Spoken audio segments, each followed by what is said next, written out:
It is the most wonderful time of the year. No, it's not Christmas. No, it's not Prime Day. It is the release of our diverse founder report at Harlem Capital. It's become a tentpole, sort of iconic part of the Harlem Capital firm, and among probably the most important ones that we put out on an annual basis. This year, there are now 1,256 Black and Latino founders who have raised over $1 million. And we thought we'd try something new. Obviously, we have the robust report, an accompanying blog post, but we thought it could be interesting to hear from the woman who helms it all, who spearheads this initiative, none other than my colleague, Nicole DeTommaso, who holds it down here in Los Angeles with me. So would love to welcome Nicole to the conversation. Yeah, what do you think about this new format? Awesome. I love this. I mean, as much as we can get this report out there, it takes a lot of work and there's a lot of good data and insights on the market. And so it's one of our most notable reports. So I love doing a video format for it as well. Perfect. Yeah. So fresh off the presses, for those who may be new to encountering this report, tell us about the origin story. When did it start? Yeah. So this actually started before I even joined Harlem Capital. So I joined 3.5 years ago as an intern. This data collection actually started in 2017. Henri and Jared, the two managing partners at the firm, wanted to start tracking who the Black and Latino founders were who had venture funding. And there was no database at the time that was tracking this.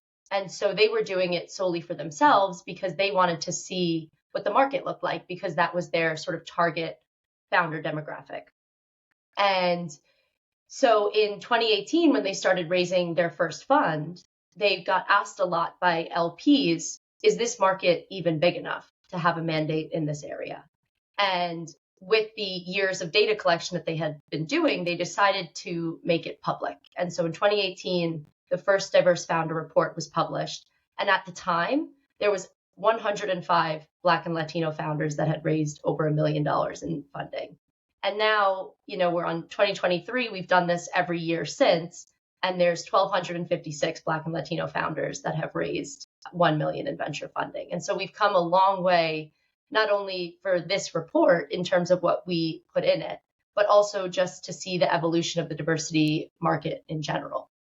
Yeah, no, well put. And you and I both know firsthand, working at Harlem Capital, where I know the phrase building in public has become sort of a buzzword now, but Yeah, you sort of summed up exactly how we operate, right? Oftentimes, fielding a question from an LP, and then we're like, hmm, hey, this information is actually very useful to the community and the network at large. yeah, So I yeah, love that that was the genesis of this, and we continued to ramp it up every year. On that yeah, point, would love to know, just getting an overall pulse check, yeah. right? Sort of, can you help us answer that first question that Jared and Henri got from LPs? Are there enough Black and Latino founders to have this diversity thesis? And what does the landscape look like right now? Yes, absolutely. The market is big enough. I think, what the issue is in venture is that a lot of folks stay within their networks.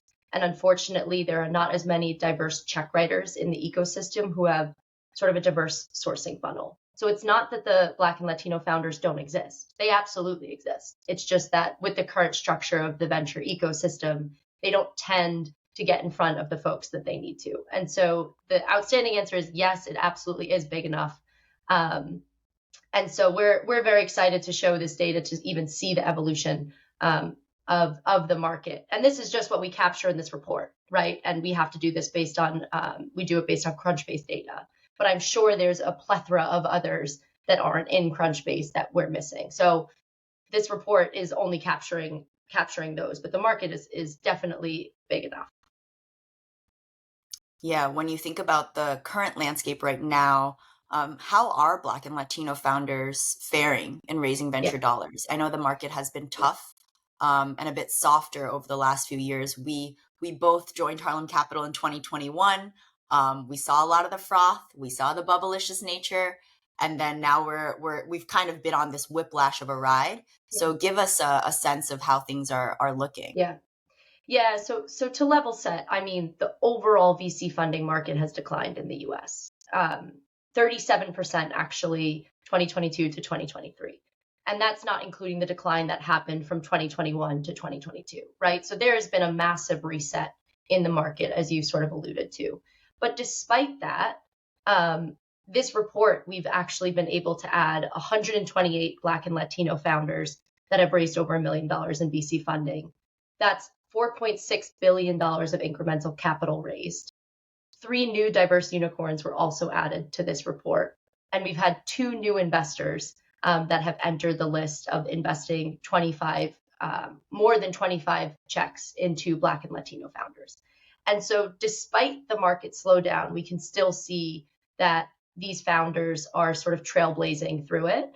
And it's definitely hasn't been easy, right? So there are moments of optimism despite the overall macro shift that has happened in the venture ecosystem.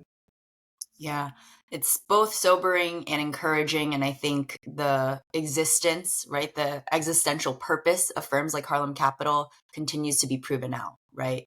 Like you say, the market is large and growing, but the opportunity to actually write checks into some of these founders remains to be ripe, and should be growing in capacity.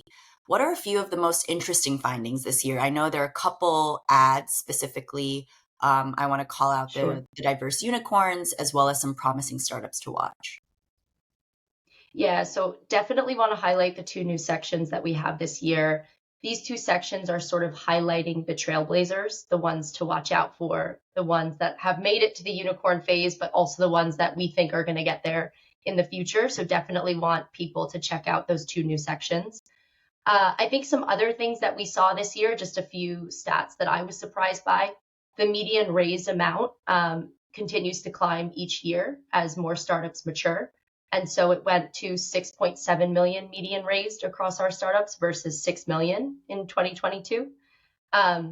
We also noticed that the top 10 largest raises in 2023 represented 50% of total capital raised, which is actually less than last year. Last year, it was around 65, 63%. Interestingly, on the industries front, we had some folks enter the top industries that I'm surprised by. So biotech and ag tech actually entered the top 5 industries in 2023, and they weren't there previous years. They actually kicked out software as a top this year, which is interesting. Mm-hmm. And then lastly, and we're very proud of this stat internally, Harlem Capital represents nearly 3% of all companies listed in this report. And so for a team of 6 that's been around for 5 to 6 years at this point, like we've made our mark on the ecosystem. So we're proud of that one as well. Yeah, and that's just only one of the metrics, right, in which we quantify our impact. So that's another teaser for a later report, perhaps Yeah. that we may launch in some capacity. Another interesting way in which you analyze the data is thinking about where these founders come from, right? We understand their demographic profile, but what about their educational expertise? What about their professional backgrounds before they decided to become a founder? Do you have any insights there?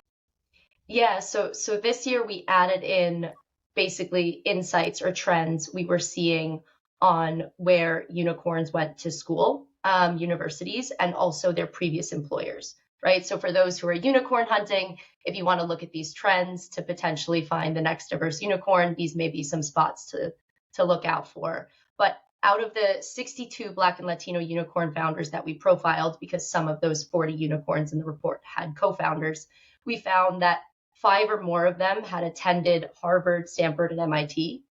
And then from an employer perspective, 3 or more of those founders has previously worked at Microsoft or Goldman Sachs. Damn. Just processing that.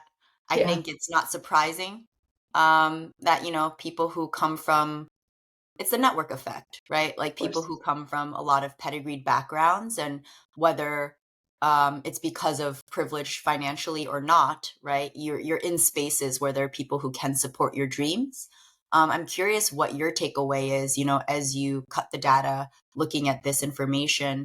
What is maybe a word of Yeah. encouragement, right? You can give to people who are parsing through this report who Yeah. might think, man, I didn't go to MIT. I didn't work at Goldman. Like, is there even a shot Yeah. at me kind of being a successfully venture-backed founder? Yeah. What would you say to Yeah. that? Yeah. So I think my personal mission is to sort of demystify VC for folks that don't have networks within these arenas or don't have these traditional backgrounds. And I think the ecosystem is changing. I think it's important to remember that the unicorns in this report, the 40 that are here, started a long time ago, right? They didn't start within the last 2 years. And at the time, the diversity ecosystem looked very different. And so I think it's important to recognize that traditional backgrounds were more celebrated, 5 to 10 years ago than I think they are now. And so hopefully in the future, we think that the diverse unicorns are not going to have a through line like this, right? The diverse unicorns aren't going to have a background at Stanford or MIT or Harvard, right? Hopefully there'll be more dispersion amongst different universities.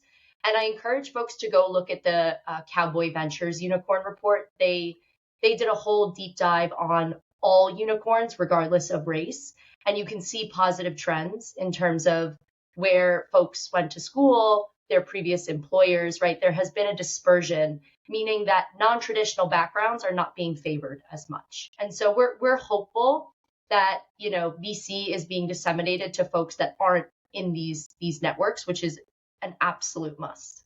Yeah, no, that's such a positive note to end on. And of course, as you and I know, unconventional career paths make for much more interesting people, much more Mhm. interesting and dynamic businesses often.